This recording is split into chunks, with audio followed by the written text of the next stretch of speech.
16장의 말씀을 가지고 함께 나눌 텐데, 그 예수님께서 그 우리의 삶에 좀 직접적인 그 행동 지침, 신앙생활을 하는 사람들이 어떻게 살아야 되는지에 대해서, 어떤 마음, 어떤 행동, 또 어떤 그 경건 생활을 해야 되는지에 대해서 말씀하고 있는 부분 중에 오늘은 그 19절에서 34절에 있는 말씀을 가지고 좀 더 집중적으로 말씀을 나누고요.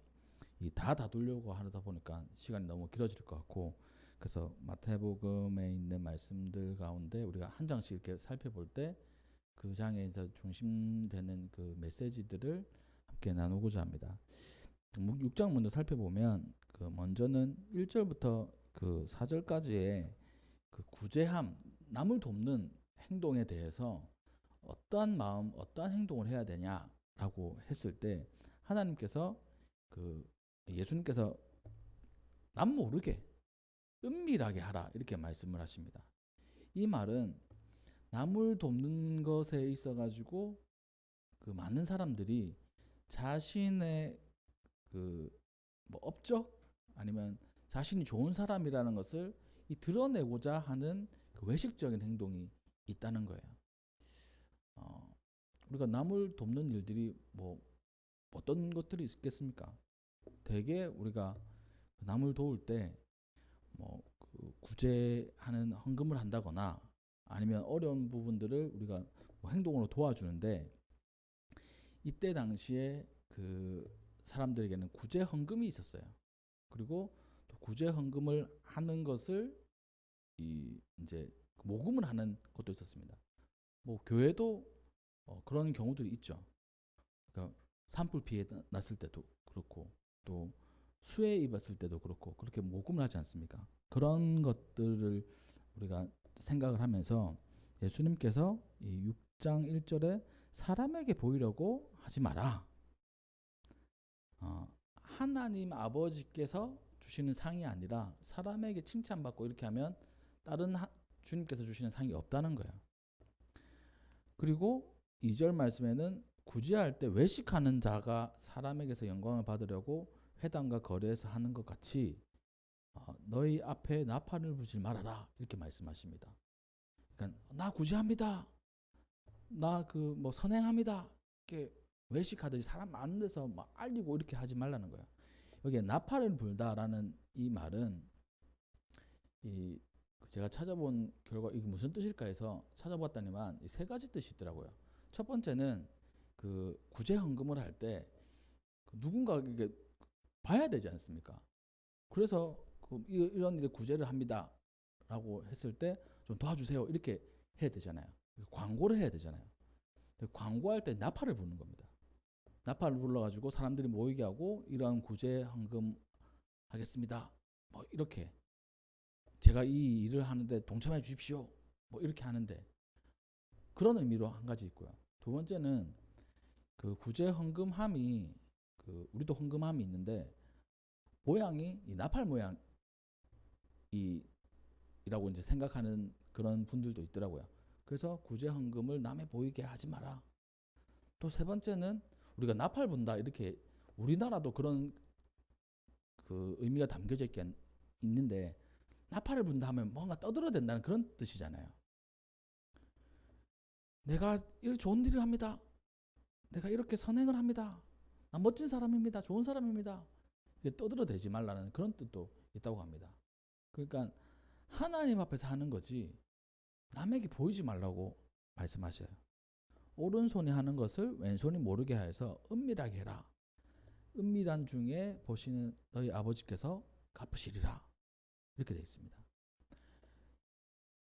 그 대놓고 누가 보게 하는 사람들은 2절 말씀을 보니까 이미 상을 받았다 이렇게 되어 있어요. 사람들에게 칭찬, 와 좋은 일 하네, 칭찬받는 걸로 퉁치는 겁니다. 이 상을 받았다는 의미를 보니까 영수증을 받았다는 것 같아요. 우리가 뭐 물건을 사면 그 영수증 받지 않습니까? 또 아니면 뭐 대금을 지불했을 때 대금을 지급을 완료했습니다라고 하는 그 영수증 받잖아요. 그러니까 너네가 그 드러내게 이 구제하면 그 하나님으로부터 상이 오는 게 아니라 너네 좋은 일 했다. 그리고 영수증 받는 그것을 결제 다 끝났다. 다른 상 없어. 이렇게 하고 이런 뜻하고 똑같은 거예요. 하나님께서 은밀한 중에 갚으시겠다. 갚으신다는 말도 어떤 의미냐면 그의 상당한 그 하나님의 은혜를 부어주신다는 거예요. 그러니까 우리가 사람에게 칭찬을 받으려고 하는 게 아니라 하나님으로부터 칭찬받고 하나님께서 주시는 은혜를 체험하는 삶을 살아야 된다는 것입니다. 그게 6장 1절에 4절 말씀이고, 두 번째는 그 주기도문이죠. 이 주기도문을 예수님께서 알려주십니다. 그리고 근데 이 주기도문 이 본문 중에는 14절 15절 이 주기도문을 가르쳐 주시고 14절 15절에는 이렇게 말씀하고 있어요. 너희가 사람의 잘못을 용서하면 너희 하늘 아버지께서도 너희 잘못을 용서하시려니와 너희가 사람의 잘못을 용서하지 아니하면 너희 아버지께서도 너희 잘못을 용서하지 아니하시리라. 이 기도를 가르쳐 주시면서 용서에 대해서도 말씀해 주시는 겁니다. 그러니까 기도에 여러 가지 의미가 있죠. 그 중에 하나님으로부터 받는 용서가 엄청 큰 부분을 차지해요. 근데 예수님께서 주기도문을 가르쳐 주시고 너희도 용서해라. 하나님께서 용서하신 것처럼 또 너희가 용서하지 않으면 하나님도 용서하지 않으신다. 용서의 삶을 알려주고 있는 겁니다. 우리 삶 가운데 용서가 필요할 때가 있어요. 이거는 용기가 필요하고 결단이 필요합니다. 어떤 사람을 용서할 때 마음속에 그 풀리지 않는 그런 맺힌 게 있을 수 있어요. 우리가 살아가다 보면 저 사람은 내가 용서할 수 없어. 꼴도 보기 싫어. 하는 사람들 있을 수 있습니다. 근데 하나님께서 그런 사람들 용서하라고 말씀하시는 거예요. 우리가 주기도문 할 때 그 주기도문엔 여러 가지 카테고리가 있습니다. 그 보면 뭐 하나님께 대한 거, 또 우리의 인류와 양식에 대한 거, 또 우리의 삶에 대한 거 여러 가지 카테고리가 있잖아요. 근데 핵심은 용서라는 겁니다. 용서. 그리고 주기도문 자주 외우지는 않지만, 그러니까 우리 공식적으로는 그 성찬할 때 한 번씩 하잖아요. 근데 그 외울 때 우리 삶 가운데 이 막혀 있고 용서하지 못한 사람이 있다면 이 주기도문 하나님께 올려드리는 거 우리가 약간 부끄러워해야 돼요. 그래서 혹시나 이 말씀 가운데 그 주기도문을 외울 때 아니면 이 말씀을 통해 가지고 내 마음속에 용서하지 못한 사람이 있다면 우선은 마음으로도 용서를 해야 됩니다. 그러한 삶의 자세가 필요해요. 저는 가만히 생각해 보면 용서하지 못할 사람 그렇게 그런 사람이 없어요. 어릴 때는 저 사람 진짜 싫다라고 하는 그런 친구도 있었거든요. 지금 와서 보니까 주변에 사람이 뭐 많이 없어서 그런지 몰라도 뭐 용서 이런 게 뭐 없습니다. 막 다툴 일도 없고요. 집에서 뭐 다툴 일도 없고요. 밖에서도 뭐 다툴 일도 없고. 그런데 전에도 한번 말씀드렸지만 우리 2층에 계셨던 아저씨하고 한번 다퉜잖아요. 사실 저도 잘못하고 그 아저씨도 잘못했지만 목사이니까 제가 더 이렇게 잘못을 구하고 또 관계를 풀어가야 되지 않습니까? 그래서 마지막에는 관계를 잘 풀어가가지고 참 다행스러워요. 안 그러면 그러지 않고 그 아저씨가 이제 2층에서 나가시고 이렇게 했다면 제가 계속 이 예배 드릴 때 그 무거움이 계속 찾아왔을 거예요. 또 우리 삶 가운데 이 용서가 필요한 그런 상황들이 있습니다. 그때 하나님께서 말씀하세요. 이 용서해라. 그러니까 그 기독교의 핵심 진리가 사랑이잖아요. 이 사랑은 이 용서를 기반으로 한 사랑입니다. 그래서 내가 하나님으로부터 구원받은 사람이라면 하나님으로부터 용서를 받고 구원을 받은 거예요. 그렇기에 우리는 다른 사람들을 용서할 수 있어야 됩니다. 간혹 그런 경우도 있어요. 나는 이제 용서를 한다고 합니다. 근데 상대방이 네가 뭔데 나를 용서해? 뭐 이렇게 하는 경우도 있어요. 그런 경우들을 제가 몇 번 봤거든요. 자기는 잘못했다고 뭐 생각 안 하는 겁니다. 근데 상대방이 너 용서할게 이렇게 얘기하는 거예요. 지금 뭐지? 너 잘못한 게 없는데? 이렇게 될 수도 있습니다. 근데 마음으로 그 모든 것들을 풀어야 돼요. 우선은 우리 성도님들 마음 가운데 맺혀 있는 혹시 그런 사람이 있다면 하나님 앞에서 먼저 마음으로 용서할 수 있는 그런 넉넉한 우리 성도님들 되시기를 주님의 이름으로 축복합니다. 그렇게 이 주기도문하고 용서하고는 연결되고요. 그 다음에 이 16절 말씀부터는 이 금식의 말씀입니다. 이 보이게 금식하지 말라는 거예요. 금식 자체를 하지 말라는 게 아니라 누가 봐도 금식하는 것처럼 하지 말라는 겁니다. 금식할 때 너희는 외식하는 자들과 같이 슬픈 기색을 보지 말라. 괜히 금식하는 것 같이 그 막 씻지도 않고 면도도 안 하고, 저도 사실 이제 면도 잘 안 할 때 있거든요. 그냥 잘 이렇게 가만히 있으면 잘하더라고요. 또 까끌까끌한 저는 느낌이 좋거든요. 이게. 근데 사실 강단에 서거나 예배를 집례할 때는 이렇게 좀 깔끔해야 되지 않습니까? 그래가지고 그 예전에는 수염을 엄청 길러보고 싶은 그런 시절도 있었어요. TV에 나오는 사람들 멋져 보이고 막 그 서부 영화 나오는 사람들 막 수염 길고 이렇게 하는 게 멋져 보일 때도 있더라고요. 근데 전 수염이 막 자라지도 않고요. 만약에 자라게 되면 약간 그 일제 앞잡이처럼 이렇게 자라게 될 것 같아요. 보니까 이게 막 이렇게 덥수룩하게 안 되더라고 보니까. 그러니까 그렇게 금식하는 티를 내지 말라는 거예요. 하나님 앞에서 하는 거지. 그래서 금식할 때는 누구도 모르게 정말 더 단정하고 깔끔하게 하나님 앞에서 하라는 겁니다. 사람에게 보이게 하지 말라는 거예요. 그때 하나님께서 은밀한 중에 우리의 소원 또 우리의 뭐 원한 뭐 이런 것들을 갚으시겠다 이렇게 말씀하십니다. 이 금식의 한 가지 원칙이에요. 남에게 보이려 하지 말아라. 하나님 앞에서 해라. 그 다음에 이제 19절 말씀부터 그 우리의 삶의 방향성이 어디를 향하고 있어야 되는지에 대해서 말씀하고 있는데, 우리가 살아갈 때 이 물질적인 부분들이 엄청나게 중요합니다. 그러니까 쉽게 말해서 돈이 있어야 우리가 먹고 마시고 또 지내고 이렇게 기본적인 생활을 할 수 있잖아요. 나라에서도 이 기본 생활권을 보장하기 위해서 여러 가지 복지 제도가 있어요. 기초수급이라는 제도가 있고요. 그리고 또 어르신들에게는 노인 그 수급 이런 것도 있고요. 장애인들에게는 장애인 뭐 수당 이런 것도 있습니다. 기본적인 생활도 그러니까 하기 힘든 그런 거지만 어느 정도 이렇게 지원을 해주는 거예요. 그게 다 물질이 들어가는 거죠. 우리가 얼마 전에 그 민생 쿠폰 이렇게 받아가지고 이렇게 뭐 고기 사 먹고 깎아 사 먹고 뭐 이렇게 하지 않습니까? 그러니까 이것이 다 물질적인 거예요. 물질적인 건데 사람하고 떼놓을 수 없죠. 우리하고 떼놓을 수 없어요. 그렇기 때문에 이 모든 사람들이 그것에 집중할 때가 있습니다.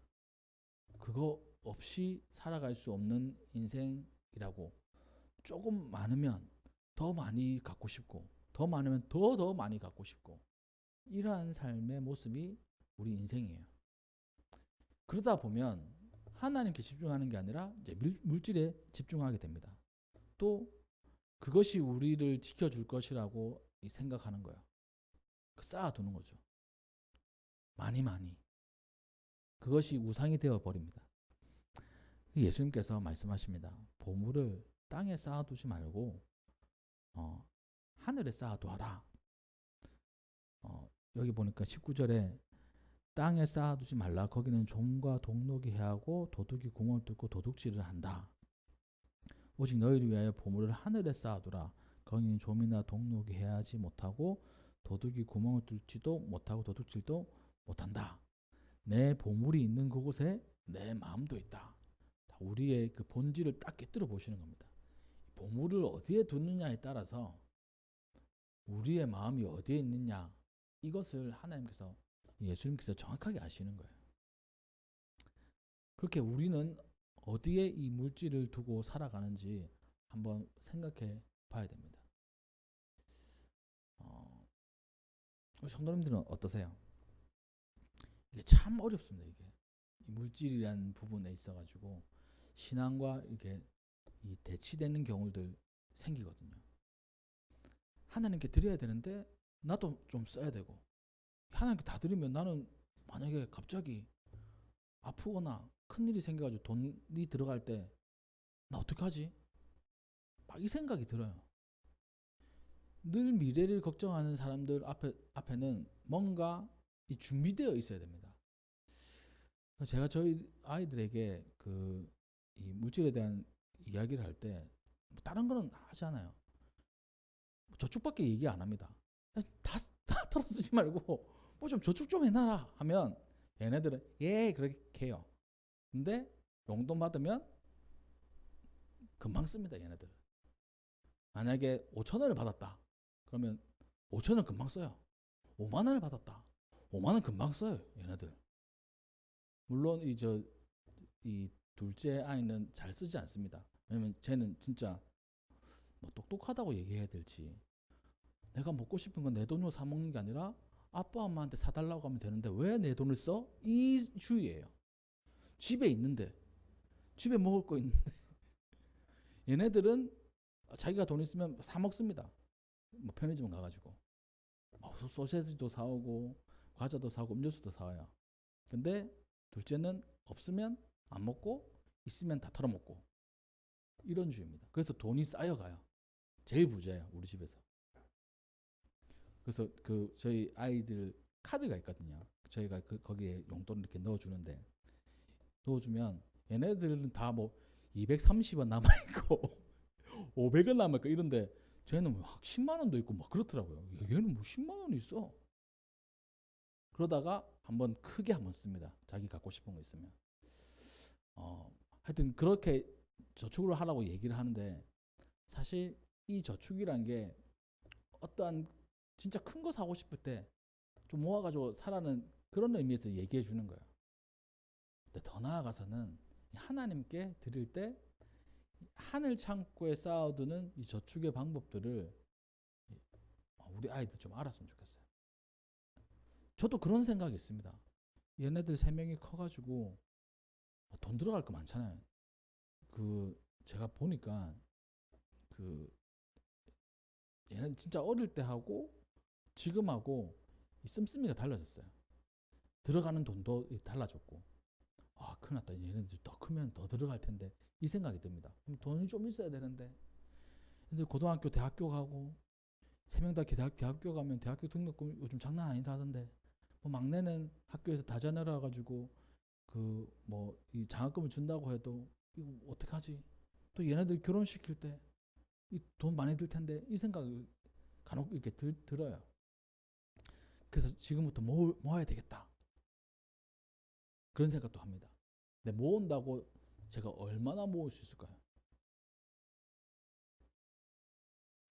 지금부터 얼마씩 모아 얘네들이 참 뭐 남부럽지 않게 학교 다니고 또 결혼도 하고 독립할 수 있는 후원을 부모로서 해줄 수 있을까요? 계산이 안 섭니다, 사실. 그래서 하나님 앞에 이제 기도하는 거예요. 하나님, 제가 우리 아이들을 위해서 최소한으로 뭔가를 준비는 하겠지만 하나님께 맡깁니다. 하나님께서 인도해 주셔야 돼요. 얘네들도 그런 걸 좀 삶에서 좀 체험했으면 좋겠어요. 우리 아이들, 우리 가정이 하나님을 위해서 정말 전적으로 헌신했을 때 하나님께서 인도해 주시는 것을 뼛속 깊이 한번 체험해 봤으면 좋겠습니다. 이런 마음으로 기도할 때가 많습니다. 제가 지금까지 살아온 거는 막 넉넉지는 않았지만 가만히 보면 그렇게 막 엄청나게 쪼들리지도 않았어요. 제가 이제 빚을 내어본 게 이제 2번 있는데, 첫 번째는 학자금 대출을 한번 받아본 적이 있습니다. 저희 부모님께서 학자금을 늘 대주셨는데 그 학기에는 돈을 못 맞추신 거예요. 그럴 수 있잖아요. 사실 살다 보면. 그래서 우리 부모님 말씀하시는 거예요. 이번 학기에는 돈이 안 될 것 같으니까 어떡하지? 이거 학자금 대출 한번 알아볼래? 그래서 학자금 대출을 받으러 갔습니다. 저는 뭐 별 생각 없었어요. 왜냐하면 학자금 대출 받으면 뭐 부모님 알아서 같이 받아주시겠지 이런 생각으로 학자금 대출을 받으러 갔거든요. 근데 학자금 대출을 받으러 간 그 신한은행의 옆자리에 같이 그 공부를 했던 우리 학교 학생이 있었던 거예요. 안면만 아는 사이였습니다. 그래서 그런가 보다 했죠. 근데 그분은 저보다 좀 연배가 있으신 분인데 후배였어요. 나이가 많이 이제 신하게 하신 분이었습니다. 근데 엄청 그 쑥스러워하고 부끄러워하고 막 그런 모습을 보이시는 거예요. 그냥 당당히 돈 빌리러 왔는데 이분은 뭔가 제가 느끼기에 아닐 수도 있지만 제가 느끼기에 막 좀 약간 어색해하시고 부끄러워하시는 겁니다.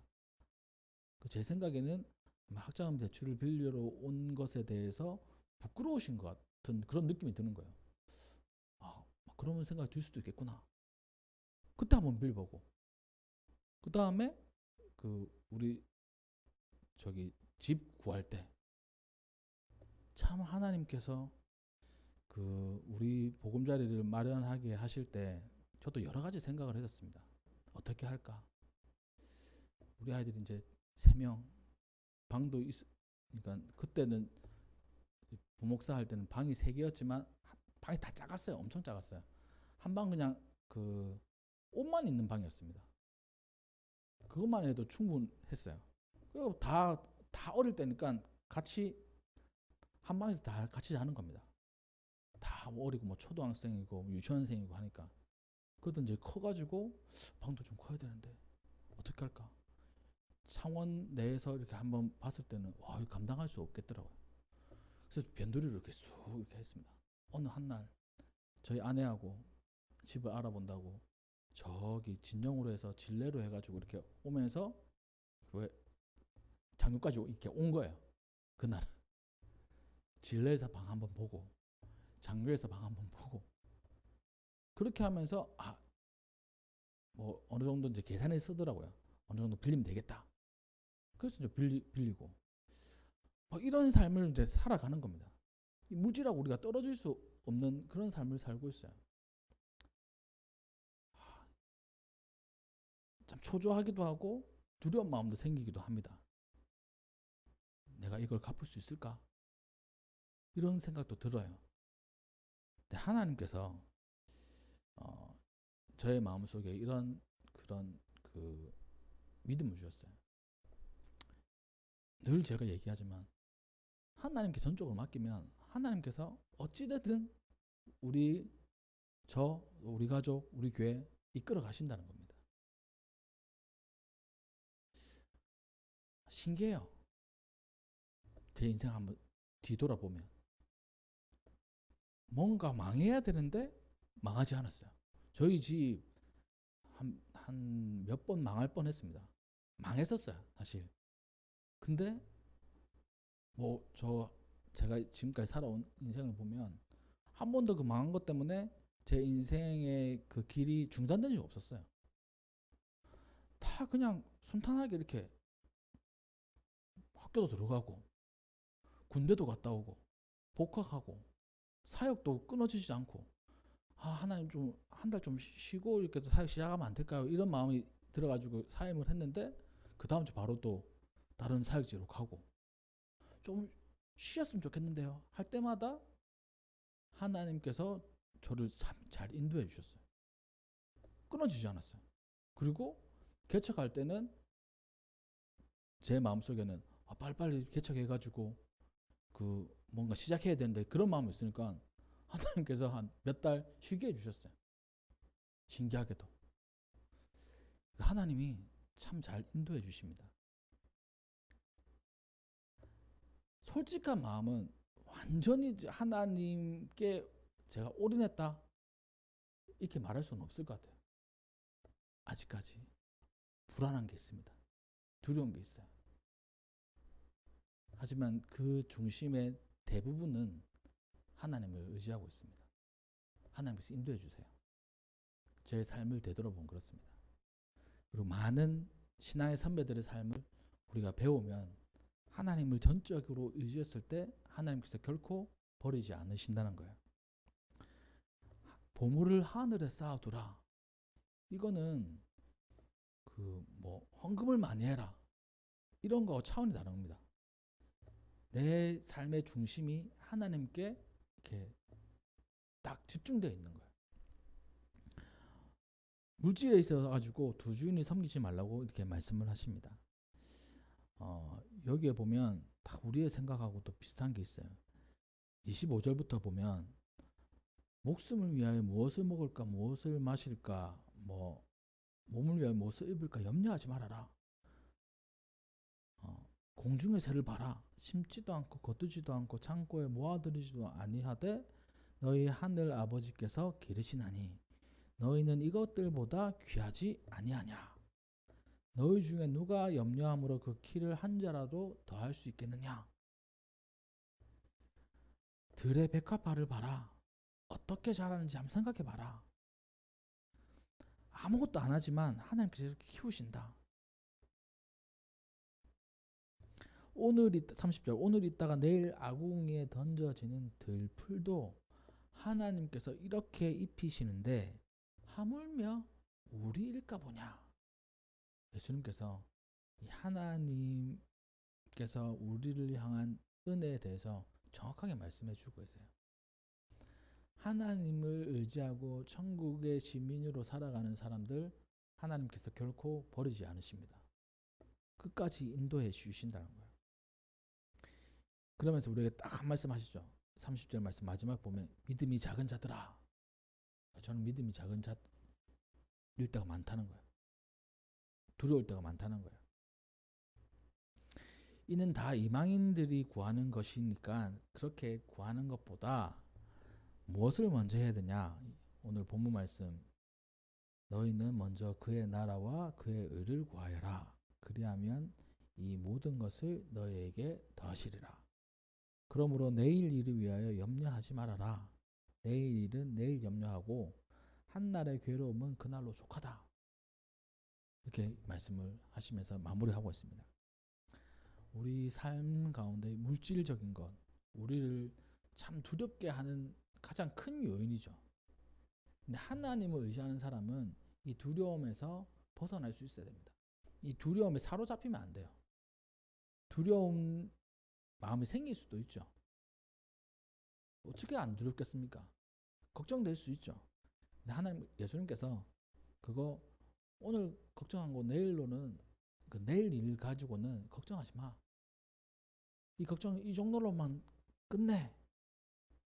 먼저 해야 될 것은 하나님의 나라 또 하나님의 의를 구하는 거야. 그러면 하나님께서 모든 것을 더해 주실 거야. 이렇게 말씀을 하고 계십니다. 먼저 하나님의 나라 또 하나님의 의 이게 무엇일까요? 하나님의 나라를 구하는 거예요. 또 하나님의 의를 구하는 겁니다. 이거는 여러 가지 해석이 있어요. 각기 자신에게 주시는 그런 의미가 다를 수 있습니다. 저는 이렇게 봐요. 하나님의 나라를 구한다는 것은 하나님의 나라가 우리 가운데 임하게 해달라고 구하는 거거든요. 예수님께서 가르쳐 주신 주기도문에 있는 것 같이 하나님의 나라가 저의 삶 가운데 임하게 해주십시오. 그 말은 하나님의 통치를 받는 나의 인생이 되게 해달라는 말과 똑같습니다. 그러니까 하나님의 통치를 받는 나 또 우리 가정이 되게 해주십시오. 이 의미라고 저는 받아들여요. 하나님의 통치를 받으면 우리는 하나님께 모든 것을 맡기는 겁니다. 하나님께서 이끌어 가시는 대로 우리가 따라가는 거예요. 또 하나님의 의를 구한다. 제가 늘 말씀드리잖아요. 의는 성경이 말하는 의는 옳고 그름을 따지는 게 아니라 용서와 사랑을 말씀하는 거예요. 진짜 의로운 것은 하나님께서 죄 지은 사람들을 심판하시는 게 옳은 거잖아요. 근데 우리를 용서해 주셨잖아요. 그러니까 하나님의 의는 사랑과 용서다. 우리 삶 가운데 하나님의 사랑과 용서를 구한다는 것은 우리 인생 가운데도 사랑하고 용서하고 그러한 인생으로 살 수 있도록 인도해 달라라는 그런 의미로 저는 받아들입니다.